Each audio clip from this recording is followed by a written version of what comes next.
hogwa yandi ngushesha amaraso nawe yiwe azoseswa azonsinda mu bana banje mureke kwirirwa muratunga intoki abaciye amazose n'abarasha abantu nawe uri umwicanyi ruhebye. Yes, okay, reka nsubire mbahe ikaze nshuti banywanyi bacu mwumviriza ibiganiro vyacu dutambutsa kuri imbonesha kuri yacu ari nayo yanyu ya Burundi News TV. Kuri iri genekerezo tukaba tugarutseho tubashitseko amakuru akomeye cane ahejeje kudushikira. Reka mbahe ikaze kuri mwese mwumviriza ibiganiro vyacu muherereye hirya no hino ku migabane y'amakungu ya kure, abatwumviriza muherereye mu karere k'ibiyaga binini. Reka ndaguhe ikaze nshuti munywanyi wacu kuri wowe wumviriza ibiganiro vyacu uherereye ngaha mu gihugu cacu c'u Burundi mu makomine agiye atandukanye. Turabakengurukije cane nshuti munywanyi kuri wowe wahejeje gupyonda ijambo sabone. Kuba atarabikora kaniko karyo ndagusaba umanuke musi y'iyi video urabanditse ijambo sabone upyondeko, uraca urabona ari akazugira naho nyene upyondeko, hama tuje turabana mu makuru n'ibiganiro dutambutsa kuri imbonesha kuri yacu ari nayo yanyu ya Burundi News TV. Ni amakuru akomeye cane ahejeje kudushikira, turabaye ikaze muri ibi biganiro n'amakuru bica kuri iyi mbonesha kure ya Burundi News TV. Iteka umunezero no gusubira kubana namwe n'ivyo tubipfuriza. Reka tubahe ikaze kuri mwe mwumviriza ibiganiro vyacu muherereye Gitega, abaherereye gisagara c'ubudandaji i Bujumbura, n'abandi muherereye za Rumonge n'ahandi hatandukanye mu gihugu cacu c'u Burundi. Ni amakuru akomeye cane adushikiye aka kanya, inkuru y'umubabaro. Ingingo nkuru z'aya makuru turazifatira ku makuru akomeye cane ahejeje kudushikira mu gihugu c'u Burundi. Ni nyuma yuko aka kanya kera inkuru nziza umuhungu umuhisi Perezida Petero Nkurunziza kuri ubu ngubu ahagaritswe nyuma yuko abavuga rumwe n'ubutegetsi bibonekeje mu mugambi wo kumfunga ku mvo z'uko bavuga ko yari yakurikiye umukuru w'igihugu nyen'icubahiro Majoro Evariste Ndayishimiye igihe yagirira urugendo muri Repubulika Iharanira Intwaro Rusangi ya Kongo mu gisagara ca Brazzaville nk'uko mwavyumvirije ku igenekerezo rya 28. Twabibashiririye ko kuri imbonesha kure, ariko niba utaravyumvirije ndagusabe umanuke musi iyi video urabanditse ijambo sabone upyondeko, uraca urabona ari akazugira nawe nyene upyondeko, hama tuje turabana mu makuru n'ibiganiro dutambutsa kuri imbonesha kure yacu ari nayo yanyu ya Burundi News TV. Nanone abatavugwa rumwe n'ubutegetsi bavuga ko kera Nkurunziza yahagaritswe ku mvo z'amatoza bivanye n'uko ari we azi ibijanye n'urupfu rwa se Petero Nkurunziza. Murazi ko yapfuye urupfu rutunguranye cane, none ibintu birahejeje, ariko turaza kugaruka kuri aya makuru tukubwire ivyerekeranye n'iripfungwa ukuri guhari kuriko kuradushikira. Ibi vyose turaza kubigarukako muri aya makuru yacu. Kuri ubu ngubu rero nanone nyina wiwe umuvyara ahejeje gushira itangazo rikomeye cane nyuma yuko yumvirije inkuru y'umubabaro cane nk'uko bamwe mu baryango biwe babitomora. Amajwi y'agacamutwe kandi yuje umubabaro arahejeje kudushikira kuri imbonesha kure yacu ari nayo yanyu ya Burundi News TV. Turaza kubigarukako vyose mu makuru yacu. Murazi ko hari undi muntu azi ivy'urupfu rwa Petero Nkurunziza, muramuzi ko ari Generale Alain Guillaume Bunyoni.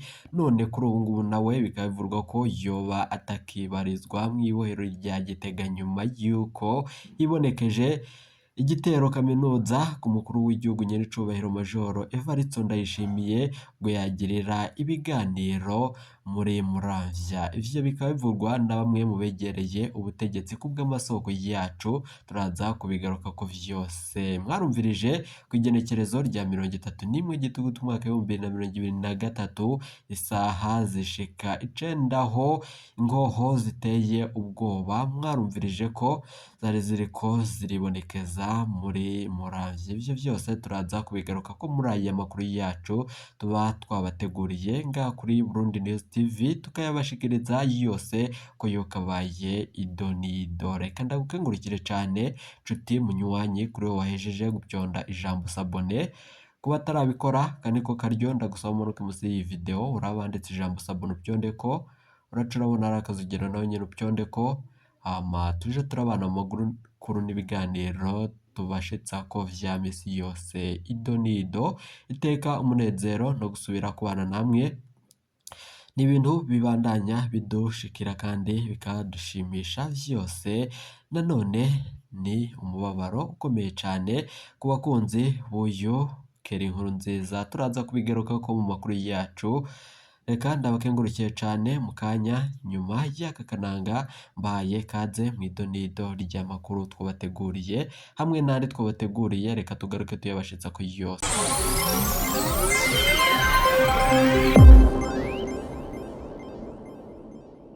reka nsubire mbaye ikaze muri aya makuru yacu tuba dutambutsa kuri Burundi News TV ndagukengurukire cyane nshuti munywanyi kuri wowe uriko uradukurikirana uherereye irya ku migabane y'amakungu ya kure abaherereye mu karere k'ibiyaga binini namwe muherereye nga mu gihugu cacu c'u Burundi kuri rigerekerezo tukaba tugarutse ngo tubashitse ko amakuru akomeye cyane ahejeje kudushikira mu gihugu c'u Burundi nkuko tubibabwiye mu mfiyofunyo mbere yuko dutangura aya makuru reka amakuru yacu nanone tuyatangurire ku yandi makuru avurwa mu gihugu c'u Burundi aha turaza kuyagaruka ko yose idonido wowe ico usabwa manuka musi iyi video urabanditse ijambo sabona upyondeko uracurabona ari akazugira nawe nyene upyondeko hama tuje turabana amakuru n'ibiganiro dutambutsa kuri imbonesha kure yacu imwe rudende igushitsa ko amakuru akomeye cyane utobasha kuronka ahandi mu gihugu c'u Burundi reka tubashitsa ko n'amakuru muba mwaragiye munyigezwa ariko ngaha kuri Burundi News TV turayegeranya tukayabashitsa ko yose idonido nimuyumvirize turahejeje kuronka amakuru akomeye cyane mbere yuko tuyabashitsa ko reka dutangurire mu makuru avugwa meza kandi mu gihugu cacu c'u Burundi indwi iheze Moise Rubera Intwari atabaje abarundi bose iyo bari ngo bamufashe kuvuza umukenyezi wiwe Ariella Irakoze mwarumvirije iyi nkuru ikomeye cyane mu butumwa bwiwe Moise yaravuze ko ataco asigaranye mu gihe yari hakenewe amadolari ashika 200 no kuvuga hafi miliyoni 80 z'amafaranga y'amarundi ikibazo ciwe cihuta cyane kubera ingwara ya Ariella yaguma ikura mu kanya mpejeje kuraba ku rubuga rwo gufashirizwaho uyu biravugwa ko mu ndwi imwe gusa habonetse amadolari 25 n'ibice 448 yatanzwe n'abantu 545 aho wagizwe na cane n'abarundi baba hanze y'u Burundi mu gihugu nayo nyene hariho benshi bariko baritanga hari abakoze amagurupe ya WhatsApp yo gufasha Moise na Ariella hari abaciye kuri Rumikash hari abagiye kumuraba baragira ico baterereye abarundi muri Kenya nabo baguma babaza ico bofasha ibi nkibi bitanga umwizero mu gihugu cacu c'u Burundi mu Burundi havugwa amabi menshi yo gutuma umuntu yihebura ko ataciza kihashoboka kuboneka umuntu yohava yibaza ko abarundi basigaye ari ibikoko abicanyi abasuma ababeshi abazuye urwango n'ibindi bitandukanye ariko siko biri ikibi kiravuza urwamo rwishi ariko abagikora nibo bake abarundi benshi b'umutima barinumira abarundi barakundana ndamaze kubibona cyane mu bihe vyinshi dutabariza abantu hano kuri runo rubuga rwacu kuri imbonesha kuri yacu imwe rudende ya Burundi News TV abarundi bo mu moko yose barahaguruka bagatabara mwene wabo nk'umuvukanyi mbona abantu benshi bitwararika umuntu batazi nuko asa banyandikira ngo bambaza ingene bofasha narabonye kandi ingene abarundi benshi banezererwa bumvise nk'ibi tumaze iminsi tubona vy'abarondera gushimira ababakoreye ivyiza mpora ntangara ndavye abavyitwararika bagafasha kurondera uwugira ashimirwe kandi atanyungu n'imwe babifisemo bagenzi abarundi ni abantu beza birakomeye cyane mu Burundi biriko biravugwa tuze turaturana ko ivyiza turaturana ko kandi turakundana kuba turi abarundi twame tubinezererwa amabakorwa n'abakeyi ariko tubinezererezwa amabi akorwa n'abakeyi ntanze atwize ivyiza vya benshi binumiye Moise arashimira abamufashije bose. Reka ndangirize ku butumwa bwa Moise Ruberintwari, arashimira umuntu wese yitanze kugira ngo amufashe kuronka uburyo bwo kuvuza umukenyezi wiwe Ariel Irakoze. Mwese abipfurije umugisha y'Imana. Ejo nabonye agafoto kiwe aseguye Ariel Irakoze mu gihe bari kubaja ku kibuga c'indege gufata indege. Ni ishusho yibutsa rya sezerano rikomeye ry'ababutse. Nanone gufatana mu mahirwe, mu magorwa, Imana ize ibaha gusubira gutwenga. Mu Burundi turafise amahoro, ariko nanone hari bamwe bibonekeza mu mabi akomeye cane. Reka tubanze tubashitse ko inkuru ikomeye cane nanone ihejeje kudushikira, ariko reka nabakengurukiye cane nshuti banywanyi muriko murumviriza ibiganiro n'amakuru dutambutsa kuri imboneshakure yacu. Ndabakengurukiye cane abahejeje gufasha uyu muvukanyi wacu mu gihugu cacu c'u Burundi, nubwo hari benshi bibonekeza mu mabi atandukanye mu Burundi, ariko ababasha gukora ivyiza turabakengurukiye cane. Nizere ko wahejeje gupyonda ijambo sabone kuri wowe utarabikora. Aka niko karyo ndagusaba umanuke musi y'iyi video urabanditse ijambo sabone upyondeko, uraca urabona ari akazugerano nyene upyondeko, hama tuje turabana amakuru n'ibiganiro tubashitsa ku vya misi yose ido nido. Nayo Cibitoke, abanyeshure 6 bo ku mashuri mato mato barakomeretse, amazu arenga 600 aranonekara kubera imvura igihuse yibonekeje muri Cibitoke.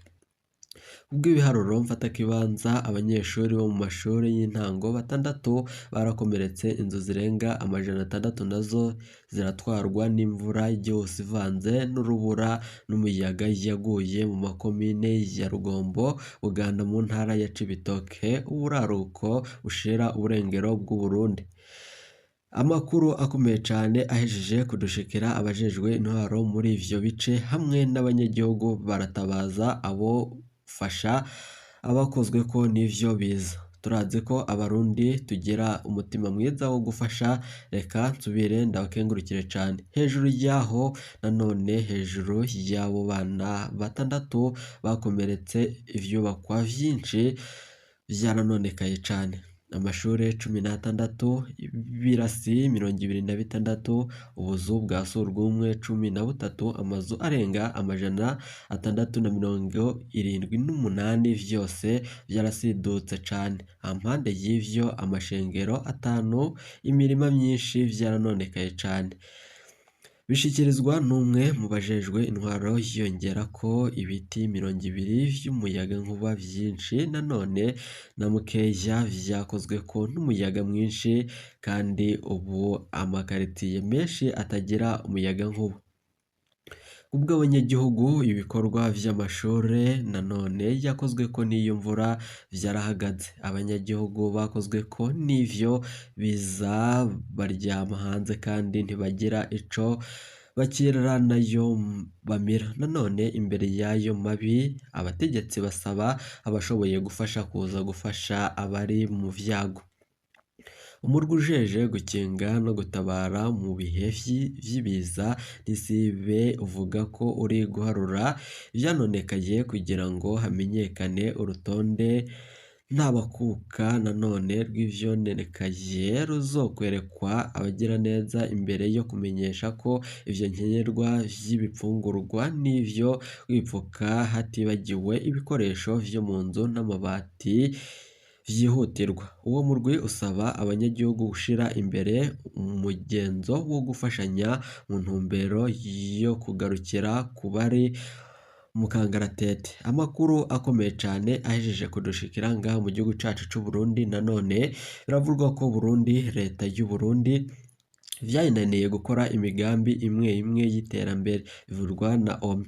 Kuri uyu wa gatanu nanone, umuhuzabikorwa w'imfatakibanza wa ONU mu Burundi yaratanze ikiganiro vyaranguwe n'ibisata bitandukanye bikurikira ONU mu Burundi. Abudi Dengo yemeje ko leta y'u Burundi iri mu bushobozi buke bwo gukora imigambi myinshi y'iterambere kubera kubura uburyo. aranegura imishahara mibi umukuru w'inama nkenguzamateka yemeza ati turafise ikibazo gikomeye c'ubushobozi buke. Ubwa Budidi ngo hari imigambi y'iterambere yatanguwe uburyo na ONU itariko irakorwa canke ishirwe mu ngiro.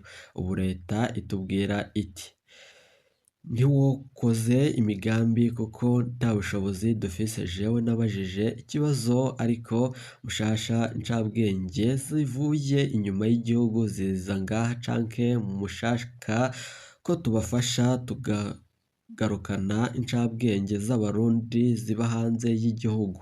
Barahari benshi, niko uwo mutegetsi wa ONU yashikirije. Ubwa Abdou abantu bategerezwa kwibaza imvo ziri inyuma y'uko incabwenge z'abarundi ziguma zija hanze y'igihugu c'u Burundi. Aha ikibazo co gihari tukabona ko ivyo gukurikiranira incabwenge hafi abantu kandi twarabivuze ko ariko hadatorewe umuti ikibazo c'imishahara mu gihugu c'u Burundi, ndafise ubwoba ko nabo tuzoba dufise mu gihe gito bazoduca mu myanya y'intoki, niko yabandanije. Uwo muhuzabikorwa w'imfatakibanza wa ONU mu Burundi arabandanya avuga ko nuko incabwenge nyinshi z'abarundi zitagaruka gukorera igihugu cazo mu gihe abandi bariko barakoresha ubumenyi bwazo.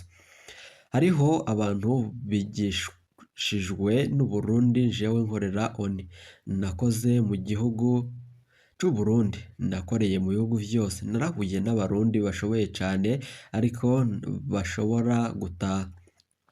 Ico ni ikibazo turiko turavugana na leta y'u Burundi, ariko yo kandi itegerezwa kutubwira ibisata ikenewemwo abantu, ariko niko bishikirizwa n'uwo mukozi wa ONU. Abategetsi b'u Burundi baravyemeza. Iyo myitwarariko uwuserukira ONU mu Burundi ayisangiye n'abategetsi. Turafise ikibazo gikomeye cane c'incabwenge, twarabibonye uwuheruka turiko turategura amafaranga leta izokoresha mu 2023 gushika mu 2024. Haribonekeje ibihengeri vyinshi, ariko twari twegeranije abahinga mu gisata co gutegura imigambi bivanye n'uburyo kugira ngo dushobore gushika ku gikorwa gikozwe neza, ariko abahinga babishoboye bariko baba bace cane. Niko yatangaje musi wa kabiri mu gihe umushikiranganji w'ikigega ca leta yariko arerekana